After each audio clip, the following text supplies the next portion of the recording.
Praise the Lord प्रियो, आप सबको जय मसीह की। प्रभु यीशु मसीह का पिता परमेश्वर पवित्र आत्मा का धन्यवाद हो आज के दिन के लिए, इस समय के लिए, हम सबके जीवनों के लिए। मैं विश्वास करता हूं कि आप लोग बिल्कुल ठीक है और प्रभु यीशु मसीह के अनुग्रह में बने हुए हैं। आज का संदेश मेरा बहुत खास है, लेकिन उससे पहले मैं आपसे कहना चाहता हूं थैंक यू सो मच आपके कमेंट्स के लिए, इन संदेशों को देखने के लिए, शेयर करने के लिए, लाइक करने के लिए, या जो भी आप कर रहे हैं उस सब के लिए। और थैंक यू सब बातों के लिए। परमेश्वर आप सबको बहुत बहुत आशीषित करें। आज का जो मेरा टॉपिक है वो बहुत ही खास है और आपका बहुत फेवरेट है, वो है पैसा। पैसा पैसा, रोकड़ा, ठीक है। और आज के समय में हम में से हर एक जन पैसा कमाने की होड़ लगी हुई है। पैसा कमाने के अलग अलग तरीके पैदा हो चुके हैं। पैसे के पीछे दुनिया भागी चली जा रही है। और प्रभु यीशु मसीह ने मत्ती में इस बात को रख दिया कि जो धन है और परमेश्वर है, कहते आप दोनों की सेवा नहीं कर सकते। ये बुरा नहीं है कि आप अमीर हो, आप एक धनी व्यक्ति हो, नहीं, इसमें कुछ बुराई नहीं है। परमेश्वर कभी नहीं चाहता कि आप ऐसे भीख मांगते फिरें या गरीबी में जीवन को जिए, नहीं। परमेश्वर चाहता है कि आपके पास इनफ हो, जितना आपके लिए सफिशिएंट है, आपके गुजारे के लिए, आपके परिवार के लिए। और परमेश्वर ब्लेस करने वाला परमेश्वर आपको ब्लेस करता है। लेकिन फिर भी समाज में ऐसे बहुत से तौर तरीके हैं जिनके द्वारा लोग पैसा कमाते हैं। सवाल ये नहीं उठता प्रियो कि आप आपके पास कितना पैसा है, आप उसको बचा पा रहे हैं या नहीं। मैं जिस थॉट को आपके सामने रखना चाहता हूँ वो ये है कि आपका पैसा आता कहाँ से है और आपका पैसा जाता कहाँ पर है। आप समझ रहे हैं? आपका पैसा कहाँ से आ रहा है ये जानना बहुत जरूरी है, और आपका पैसा कहाँ जा रहा है ये भी जानना बहुत जरूरी है। मैं चाहता हूं मेरे साथ सिंपली एक वचन को देख लें। नीति वचन उसका 21वां अध्याय उसका 6वां वचन लिखा है, जो धन झूठ के द्वारा प्राप्त होता है वह वायु से उड़ जाने वाला कोहरा है, उसके ढूंढने वाले मृत्यु को ढूंढते हैं। एक सवाल, आपका धन कहां से आ रहा है? क्या झूठ से? क्या आपकी कमाई में झूठ है? आप कहेंगे भैया हम तो बिजनेस करते हैं और हमारे बिजनेस में तो झूठ होता ही है। आजकल तो हर जगह झूठ है ही है। बिना झूठ के तो भैया कोई नौकरी नहीं होती, कोई जॉब नहीं कर सकते, कोई कैसे भी कहीं ना कहीं झूठ तो है ही है। यस, अगर आपकी इनकम में झूठ है, कहता है वो धन पर आशीष नहीं है, वो ऐसा है कि जैसे कोहरे के समान। जैसे सर्दियों में आपने कोहरा देखा होगा, है ना, धूप निकलती है तो फिर गायब हो जाता है, नहीं रहता है। इसी कारण हमारे धन पर आशीष नहीं होती है। बहुत से लोग जो झूठ के द्वारा एक चीज का रेट, एक लिमिटेड रेट है, उसको बहुत ज्यादा बढ़ा चढ़ा कर ओवर प्रॉफिट कमाना, जरूरत से ज्यादा प्रॉफिट कमाना। दूसरे एक अगर साधारण सा व्यक्ति है, आप आजकल जाएंगे दुकानों पर, जो सेल्समैन होते हैं, अगर आप साधारण से कपड़े पहनकर जा रहे हैं वो शायद आपसे बात भी नहीं करेंगे। लेकिन अगर आप बाबू बनकर जा रहे हैं, टिप टॉप अच्छी ड्रेसिंग सेंस है, अच्छा आपका देखना है, उठना बैठना है, तो वो आपको एकदम इंस्टेंटली अटेंड करते हैं। और आपके पहनावे को देख के, जैसे ना मुंह देख के थप्पड़ मारने वाली बात होती है। आपको देखकर एक चीज का रेट लगाया जाता है, एक्चुअल रेट नहीं लगाया जाता, लेकिन आपको देखकर कि आपका पहनावा कैसा है, आपका लेवल क्या है, उस हिसाब से रेट्स लगाए जाते हैं समाज में। तो अगर आप झूठ से कमा रहे हैं तो कहता है वो धन ऐसा है कि उड़ जाएगा, उस धन पर आशीष नहीं है, वो कोहरे के समान है। तो पहली चीज समझ लीजिए, आपको झूठ से पैसा नहीं कमाना है और झूठ के द्वारा पैसा बचाना भी नहीं है। मैं आपको बताता हूँ, बहुत से लोग, अभी गर्मियां आ रही है, ठीक है, अब गर्मियां आएंगी तो लोग एसी चलाएंगे। बहुत सारे लोग बाहर कुंडी लगाते हैं, आप समझते होंगे ना, ऐसे बाहर वायर लगा लेते हैं। उससे क्या होता है कि उनके मीटर पे उनका बिजली का बिल नहीं पड़ता है और डायरेक्ट एसी या कूलर या फ्रिज जो भी है वो डायरेक्ट चल रहे हैं। वो कहीं ना कहीं तो जा रहा है, किसी ना किसी के सिर पर तो पड़ रहा है। तो आपने क्या करा है? आप चोरी कर रहे हैं, ठीक है, आप बिजली की चोरी कर रहे हैं। कहीं ना कहीं वो आपके लिए आशीष का कारण नहीं होगा। वो पैसा जो आपने बचाया है वो कहीं ना कहीं जाएगा। आप जानते हैं हम 3 जगहों पर सबसे ज्यादा पैसा खर्च करते हैं आज के समाज में। पहली चीज, हमारे खाने में। खाने की इतनी आइटम्स आ चुके हैं, इतने तौर तरीके बन चुके हैं, और कोरोना के बाद से जगह जगह जगह जगह फूड कॉर्नर्स हैं। हम सबसे ज़्यादा पैसा जो है अपने खाने पर खर्च करते हैं। फिर दूसरा हम पैसा खर्च करते हैं शॉपिंग पर, कपड़े खरीदने पर, जूते खरीदने पर, मोबाइल खरीदने पर, गाड़ियां खरीदने पर, शॉपिंग पर हम सबसे ज़्यादा पैसा खर्च करते हैं। फिर तीसरी चीज़ है, हम जो, अगर आप थोड़े से सेटल्ड हैं तो हम जो पैसा ज़्यादा खर्च करते हैं वो है घूमने फिरने पर। हर वेकेशन में हमको घूमना है, हर वेकेशन में हमको कहीं जाना है। गर्मियाँ आई तो वहाँ निकल गए, सर्दियाँ आई तो वहाँ निकल गए। आप जानते हैं जो बाहर से एनआरआईज आते हैं वो सर्दियों के महीनों में आते हैं, क्योंकि गर्मी उनसे बर्दाश्त नहीं होती यहाँ पे, ठीक है, इंडिया में। पंजाब में जितने भी एनआरआईज आते हैं वो सर्दियों के दिसंबर जनवरी के महीनों में आते हैं, और वहाँ से आते हैं और यहाँ पर एकदम दिखा कर कि कितना पैसा है। लेकिन अगर आप देखेंगे, आप अपने जीवन में नोटिस करेंगे तो 3 चीज़ों पर ही हमारा पैसा ज़्यादा खर्च होता है। अगर आप इन 3 चीज़ों को कंट्रोल कर लें, 3 चीज़ों को अगर आप कंट्रोल कर लें तो आपका पैसा एक बड़ी अमाउंट में बच सकता है। ओके। अगर आप अपनी, अभी सर्दियों से हम गर्मियों में जा रहे हैं, अगर आप अपने पैसे को शॉपिंग में, सीजनल शॉपिंग में, अभी मैसेज आने लग जाते हैं, इसकी सेल, उसकी सेल, यहाँ पर सेल, वहाँ पर सेल, 2 खरीदो 5 फ्री, ये खरीदो वो फ्री, उसके साथ वो फ्री, और सब सेटअप होता है उनका। ये उनकी स्ट्रैटेजी होती है। कुछ फ्री नहीं है, इतनी महंगाई में कुछ फ्री नहीं है, सब कुछ कमाया हुआ है उनका, और बहुत अच्छा अमाउंट वो कमाते हैं। और हमारे जैसे बेचारे, अच्छा ये वाला फ्री है, अच्छा इसका ये वाला, अच्छा इतना डिस्काउंट मिल रहा है, अच्छा हाँ ये वाला भी दे दो, अच्छा ये वाला भी ले लेते हैं ना, ले लेते हैं, चलो मिल रहा है ले लो, और ले लेते हैं हम। और बाद में जब बिल आता है तो यार ज्यादा खर्च हो गए, है ना। एंड यू वोंट बिलीव, किसी ने कहा कि आप जानते हैं, हम जितना महंगा कपड़ा होता है हम उतना कम उसको पहनते हैं, और जितना सस्ता कपड़ा होता है हम उतना उसको ज्यादा यूज कर पाते हैं। और ये बात बहुत बड़ा सच है। आपका कपड़ा, ये शर्ट कितनी महंगी, जितनी महंगी होगी आप उसको उतना कम पहनेंगे। ओकेशंस ढूंढेंगे, शादी आएगी, बर्थडे आएगा, कहीं जाना है तो। लेकिन एक नॉर्मल जो कपड़ा होगा साधारण रेट का, है ना, अगर यही शर्ट 5,000 रुपए की हो तो मैं शायद इसको बड़ी सिलेक्टेड जगहों पर पहनूंगा। लेकिन अगर यही 500 रुपए की हो तो मैं कहीं पर भी पहन के निकल जाऊंगा। इसी तरह से हम लोग बहुत ज्यादा पैसा जो है वो कपड़ों में, खाने में और शॉपिंग में, घूमने में खर्च करते हैं। सो अपने पैसे को बचाना सीखिए। ओके, पहली चीज कि हम झूठ के द्वारा जो पैसा आता है वो नहीं टिकेगा। दूसरी चीज मैं आपके सामने रखना चाहता हूं, अब मेरे साथ देखिए नीति वचन, उसका 29वां चैप्टर। आज हम नीति वचन से पढ़ेंगे कई चीजों को। उसका तीसरा वचन देखेंगे क्या लिखा है। लिखा है, जो पुरुष बुद्धि से प्रीति रखता है अपने पिता को आनंदित करता है, परंतु वेश्याओं की संगति करने वाला धन को उड़ा देता है। कहीं आपका जीवन प्रोस्टिट्यूशन में तो नहीं है? मैं किसी पे इल्जाम नहीं लगा रहा हूं, लेकिन जस्ट सोचिए, अगर आप एक ऐसे व्यक्ति हैं जो अपने पैसे को प्रोस्टिट्यूशन में, वेश्यावृत्ति में, या ऐसे किसी भी एडल्ट काम में यूज करते हैं, आपके पैसे पे कभी भी आशीष नहीं होगी।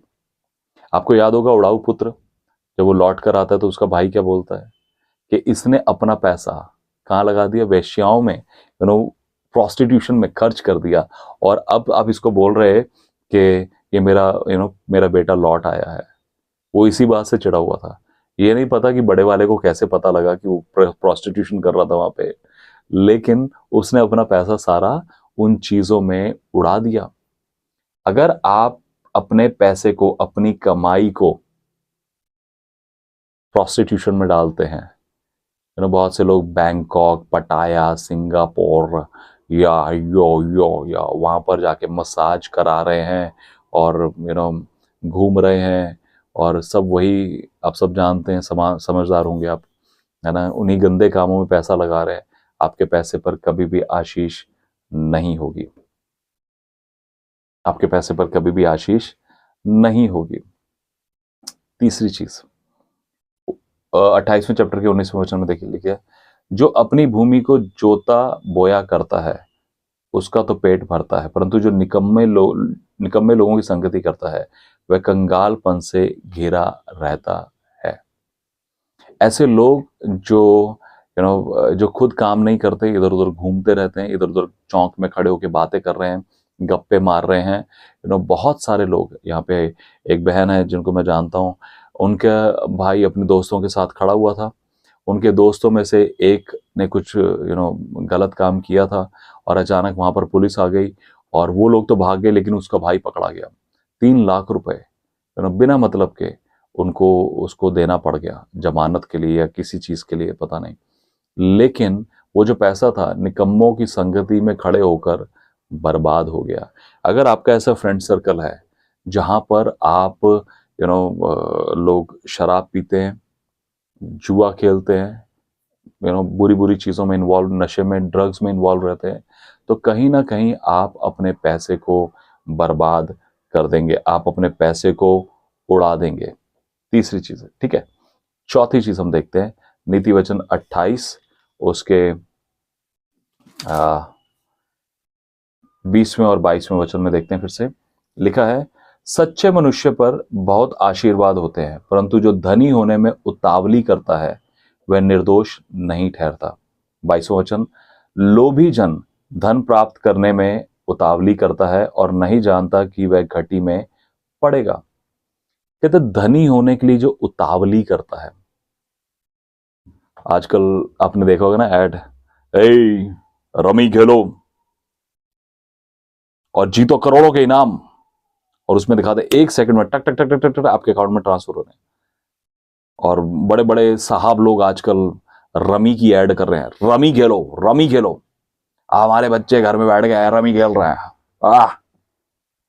अरे नौकरी पर नहीं जाना, अरे नौकरी छोड़ दी मैंने, रमी खेल रहे हैं आज। मतलब मुझे बड़ी हैरानगी होती है ऐसे सेलिब्रिटीज पर जो आज हमारे युवाओं को, आज की जनरेशन को, पहले घरों में लोग बोलते थे अरे जुआ मत खेलो, है ना, बर्बाद कर देता है। लेकिन आज के जो सेलिब्रिटीज हैं वो हमारे देश के युवाओं को, जिनको सो कॉल्ड आइडल माना जाता है, लोग है ना, क्रिकेटर्स और एक्टर्स, कभी कोई गुटखा खाना सिखा रहा है, कोई केसर तंबाकू चूसना सिखा रहा है, या फिर लोग रमियां खेलना सिखा रहे हैं, रमी खेलो।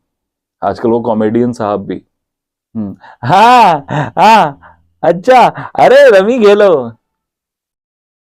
लोग रमियां खिलाने, मतलब उनको इतना सेंस खत्म हो चुका है कि आगे फ्यूचर क्या होगा लोगों का। तो लोग जुए में और अलग अलग तरीके से पैसा कमाने में उतावली करते हैं। आपके पास होंगे तरीके, लोग आजकल पिंप बने हुए हैं, दलाल बने हुए हैं, गलत कामों में, नशे में, ड्रग्स में सप्लाई करते हैं, उसका पैसा कमा रहे। उतावली है पैसा कमाने में, अलग अलग तरीकों से। कहते हैं वो पैसा कभी भी नहीं ठहरेगा, और कहता है वो बंदा घटी में पड़ेगा। उतावली मत करिए पैसा कमाने के लिए, दीवाने मत हो जाइए। जो आपके पास है उसमें संतुष्ट रहिए। ओके, मेरे साथ देखिए, नीति वचन 23 उसका 4था वचन लिखा है, धनी होने के लिए परिश्रम ना करना, अपनी समझ का भरोसा छोड़ना। ठीक है, और 21वां चैप्टर उसका 6वां वचन, नीति वचन उसका 21वां चैप्टर उसका 6वां वचन हमने ऑलरेडी पढ़ा कि धन जो है वो कोहरे के समान है, उड़ जाता है। सो बहुत सारी चीजें हैं आज हम देखते हैं समाज में, जिनके द्वारा लोग पैसा कमाते हैं, जिनके द्वारा लोग चाहते हैं कि हम धनी हो जाएं, लेकिन वो नहीं जानते कि ये पैसा उड़ जाएगा।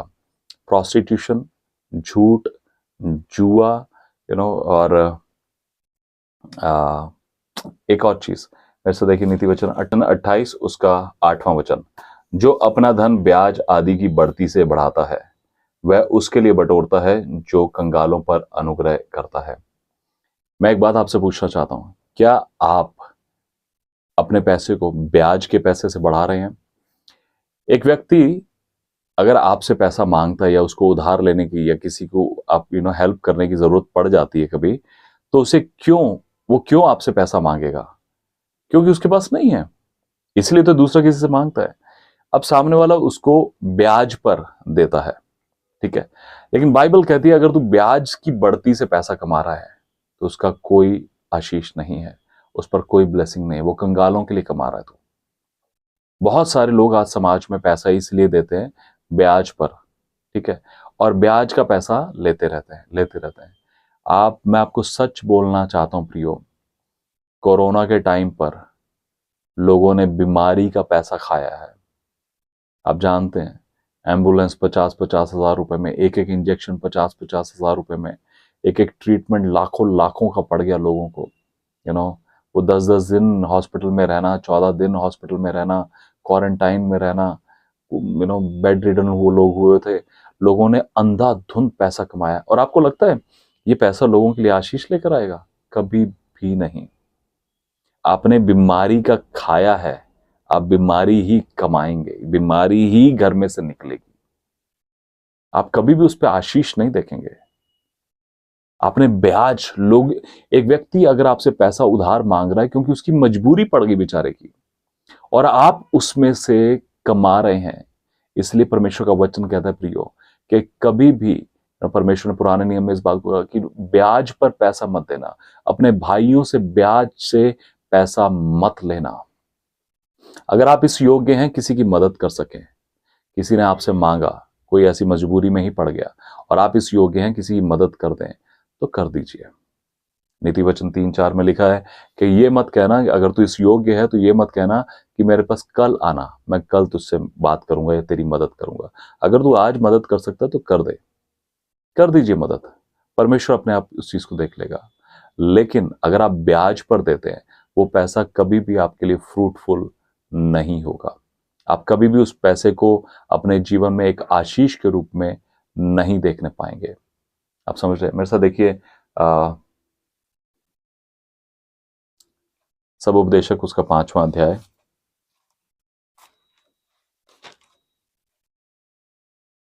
आप जानते हैं, पैसा एक बहुत बड़ी समस्या की जड़ है। पैसे की वजह से इसने, यहूदा इस्करियोती ने प्रभु यीशु मसीह को पकड़वाया। उसके बाद 28वें चैप्टर मत्ती में पढ़ेंगे, पैसे की वजह से ही, जब प्रभु यीशु मसीह मुर्दों में से जी उठा, तो पैसे की वजह से ही लोगों के मुंह बंद करे गए। और आज तक इजराइल में ये बात झूठी कही जाती है कि यीशु मसीह मुर्दों में से जी उठा। वहां पे 28वें चैप्टर में आप पढ़ेंगे तो उन्होंने कहा कि तुम धन लो और चुप रहना, अगर कोई तुमसे पूछेगा तो हम जवाब दे देंगे। वो पैसे की वजह से वो लोग भी चुप हो गए। प्रेरितों काम 5वें चैप्टर में पैसे की वजह से हनन्याह और सफीरा ने झूठ बोला। पैसा एक ऐसी जड़ है जो परमेश्वर से आपको और आपको परमेश्वर से दूर कर देगा। लालच, मैंने पैसे के ऊपर पहले भी कुछ वीडियोस बनाए हुए हैं, आप चाहें तो देख सकते हैं कि कैसे अपने पैसे को, धन को बचा सकते हैं। ओके, मेरे साथ देखिए, सब उपदेशक उसका 5वां अध्याय, उसका 4थे वचन से, जब तू परमेश्वर के लिए मन्नत माने तब उसे पूरा करने में विलंब ना करना, क्योंकि वह मूर्खों से प्रसन्न नहीं होता। जो मन्नत तूने मानी हो उसे तू पूरी करना। मन्नत मानकर पूरी ना करने से मन्नत का ना मानना अच्छा है। कोई वचन कहकर अपने आप को पाप में ना फंसाना, और ना ईश्वर के दूत के सामने कहना कि भूल से हुआ। परमेश्वर क्यों तेरा बोल सुनकर अप्रसन्न हो और तेरे हाथ के कार्यों को नष्ट करे। बहुत से लोगों का पैसा इसीलिए नहीं ठहरता। हमारे मसीहों में मन्नत मानना तो ऐसे नहीं है, लेकिन ये पुराने नियम की बात है, तो आप इस चीज को देख सकते हैं, कंसीडर कर सकते हैं कि बहुत से लोग बोलते हैं कि प्रभु हम ऐसा करेंगे, आप हमारे लिए ऐसा करते हैं, हम ऐसा करेंगे। बहुत से लोग ऐसा बोल के कि हम ये करेंगे वो करेंगे, लेकिन बाद में नहीं करते। This can be the one of the reason.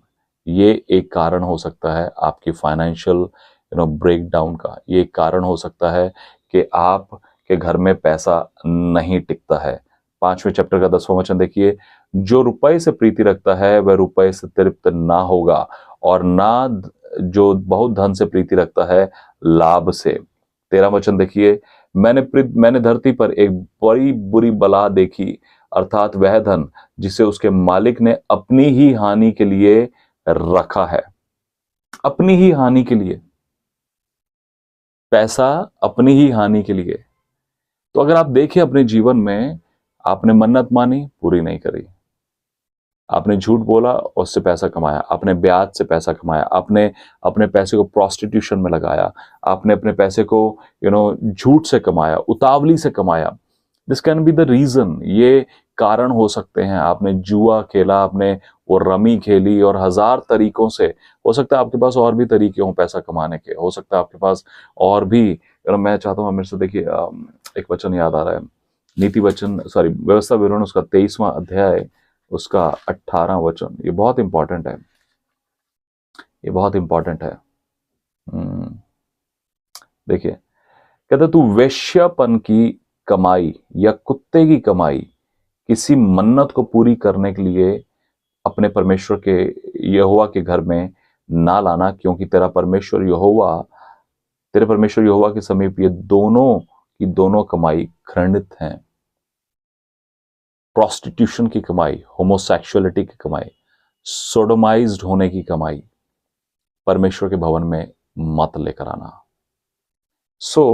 अगर हम देखें पैसा किस तरह से हमारे जीवन में आ रहा है और हम उस पैसे को कहाँ लगा रहे हैं, ये दोनों ही चीजें बहुत इक्वली इंपॉर्टेंट हैं। आप एक बात को समझ लीजिए, परमेश्वर का वचन कहता है, नीति वचन उसके 10वें अध्याय के 22वें वचन में, कि जिस धन पर यहोवा की आशीष नहीं है वो खत्म हो जाएगा। मतलब वहां पे लिखा है कि जो धन यहोवा की ओर से है उस पर उसकी आशीष होती है और वो उसमें दुख नहीं मिलाता है। अब सवाल यह है कि आपके धन में आशीष है या आपके धन में दुख है। आप अपने जीवन को जांचिए, अपने जीवन को देखिए कि कहीं आपका पैसा झूठ, ब्याज, जुआ, प्रोस्टिट्यूशन या और किसी बुरे काम से तो नहीं आ रहा है या उसमें नहीं जा रहा है। ठीक है, अब सवाल उठता है कि अपने पैसे के लिए क्या करें, उसको बचा कर रखने के लिए या उस पर आशीष होने के लिए। अब समझिएगा, पहली चीज, जहां पर जरूरत नहीं है वहां पर ना खर्चे। ठीक है, जहां पर जरूरत नहीं है वहां पर ना खर्चे। कोशिश करिए घर का खाना खाने के लिए। आजकल जुबानों के स्वाद बहुत ज्यादा बढ़ चुके हैं, तो हर बार बाहर चले गया, होटल में चले गया, रेस्टोरेंट में चले गया, बाहर जाकर खाने की आदत पड़ गई सबको। ठीक है, उसकी वजह से हमारे हेल्थ इश्यूज होते हैं, फिर पैसा दवाइयों पर जाता है। ठीक है, तो जितना हो सके घर का खाना खाइए। एक, दूसरा, आपके पास जो कपड़े हैं उनको यूज करिए, उनको अच्छे से यूज करिए, भागिए मत बाहर। हर सीजन में आपको कपड़े लेने की जरूरत नहीं है। गर्मियां आ गई तो पिछली वाली गर्मियों के कपड़े पहन लीजिए, सर्दियां आ गई तो फिर जैकेटें, फिर सीजन, नए जूते, मोबाइल, लोग उधार पर ले लेके, लोन पर ले लेके, ईएमआई पर ले लेके मोबाइल ले रहे हैं। एप्पल का फोन, आपके पास ओप्पो है, बस चला लीजिए, उससे भी बात होनी है। जरूरी नहीं है आपके पास एप्पल हो। आपके पास जो गाड़ी है उसमें संतुष्ट रहिए, अगर है तो ठीक है, ऑटो में जाते हैं, बस में जाते हैं तो भी ठीक है, कोई बड़ी बात नहीं है, बहुत सारे लोग जा रहे हैं। ठीक है, तीसरी चीज, ज्यादा हीरोपंती में आकर घूमने वाले मत बनिए। घूमिए मत बहुत ज्यादा, यहाँ जा रहे हैं, वहां जा रहे हैं, ये वेकेशन आ गए तो वहां चले गए, 5 दिन की छुट्टी आ गई तो वहां चले गए। और फिर अल्टीमेटली होता क्या है, हम जब end of the month budget देखते हैं, अब सोचते हैं कि यार कहाँ गया इतना पैसा, बचा ही कुछ नहीं। इसलिए लोगों की समस्या ये होती है कि महीना खत्म होने से पहले पहले हमारे पैसे खत्म हो जाते हैं, फिर मांगना पड़ता है, यार 10,000 रुपये देना, यार सैलरी आती दे देते हैं। यही रीजन है। लेकिन मैं आपको इनकरेज करूंगा प्रियो, अपने पैसे का, अपने फाइनेंसेस का ध्यान रखें। तीसरी चीज, दशवांश जरूर दीजिए। अपने पैसे पर अगर आप आशीष चाहते हैं, मैं नहीं कह रहा हूं आप मुझे दीजिए, जहां पे भी आप चाहते हैं, चर्च में जाते हैं या जिस भी सेवकाई से आप ब्लेस होते हैं, जरूर उनको ब्लेस करिए। अपने दशवांश को, ऑफरिंग्स को जरूर दीजिए। आखिरी बात, अपने पैसे पर आशीष को बोलिए। अपने पैसे के ऊपर, अपने फाइनेंसिस के ऊपर आशीष को बोलिए। ठीक है, जैसे प्रभु यीशु मसीह ने 5 रोटी और 2 मछली को लिया और उसको आशीष बोली उसके ऊपर, हे पिता मैं तेरा धन्यवाद करता हूं, है ना। बस उस पर अपने मुंह से आशीषों को बोलिए, मल्टीप्लिकेशन को बोलिए कि ये पैसा बढ़ जाए। आपके घर में राशन लेकर आते हैं, उस पर हाथ रखकर प्रार्थना करिए, उस पर आशीष को बोलिए कि परमेश्वर मल्टीप्लाई होने पाए, हम खाएं खत्म ना हो, इनफ रहे हमारे पास। अपनी गाड़ी के पेट्रोल पर, अपने अप्लायंसेस पर आशीष को बोलिए कि बार बार खराब ना हो, आपका पेट्रोल जल्दी खत्म ना हो। आप बोलेंगे ऐसा होगा और बचा रहेगा, आपके फाइनेंसेस बचेंगे। हालेलुया। और आप सही जगह पर यूज करेंगे तो परमेश्वर की महिमा करने पाएंगे। आमेन। May God bless you. जय मसीह की।